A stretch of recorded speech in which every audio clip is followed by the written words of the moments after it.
प्यारे भाइयों, प्यारे व्यूवर्स, मैं आपको कुछ दिखाना चाहता हूँ।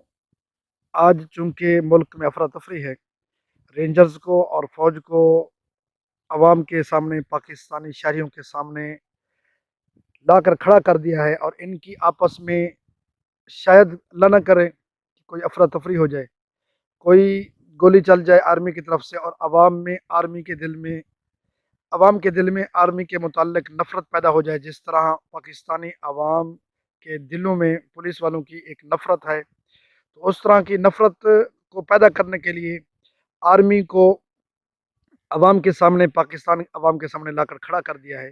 तो जो लोग आर्मी में जो लोग ये चाहते हैं कि हम मुकाबला करेंगे, ये गोली चलाएँगे, तो मैं उनको पहले ही बता देना चाहता हूँ कि जनरल ज़िया उल हक आपकी आर्मी का सिपहसालार था और उसका जहाज़ इस जगह पर गिरा था और वो भी एक यहूद व नसारा की एक साज़िश के तहत। और ये मैं आपको दिखाना चाहता हूँ, ये वो जगह है जिस जगह पर जहाज़ का मलबा उठाकर जमा कर दिया गया था और उसकी एक यादगार बनाने के लिए ये ज़मीन ख़रीद ली गई थी। और यहाँ पर कुछ लिखा हुआ भी आपको मैं दिखाता हूँ। ये लोगों ने क्या हशर कर दिया है कि उनका नाम भी दिखाई नहीं दे रहा। यादगार शुहदाए भावलपुर, जनरल मोहम्मद ज़िया उल हक शहीद, वगैरह वगैरह, ये उनके नाम लिखे हुए हैं जो उस वक़्त शहीद हुए थे। और साथ में ये आप देख रहे होंगे कि क्या सूरत हाल है। तो सामीन मोहतरम, आपको बताना चाहता हूँ कि ये इससे खौफ करें कि कल को आपकी कब्र पर भी ये जैसे जानवर गुजर रहे हैं, ये बिल्कुल ज़िया उल हक की कब्र के करीब से गुजर रहे हैं।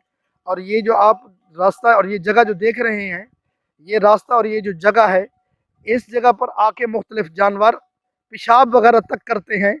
तो ख्याल करें, अगर आपने दीन इस्लाम के साथ मुखालफत की और आपने दीनदार लोगों के साथ जंग लड़ने की और उनको गोली मारने की कोशिश की, तो याद रखना, मैं इसको बुरा नहीं कह रहा, बल्कि आपको ये एक नतीजा दिखा रहा हूँ कि जब बंदा कुछ बनता है और तकब्बुर में आता है, तो अल्लाह ताला उसकी कब्र पर किस तरह, या कुछ ऐसे अल्फाज मैं नहीं बोलना चाहता कि कहीं जो है अल्फाज ज़्यादा सख्त ना हो जाएं। तो मैं ये बताना चाहता हूँ कि अगर आर्मी ने कुछ ऐसा किया तो फिर याद रखना, ये नतीजा आपके सामने है।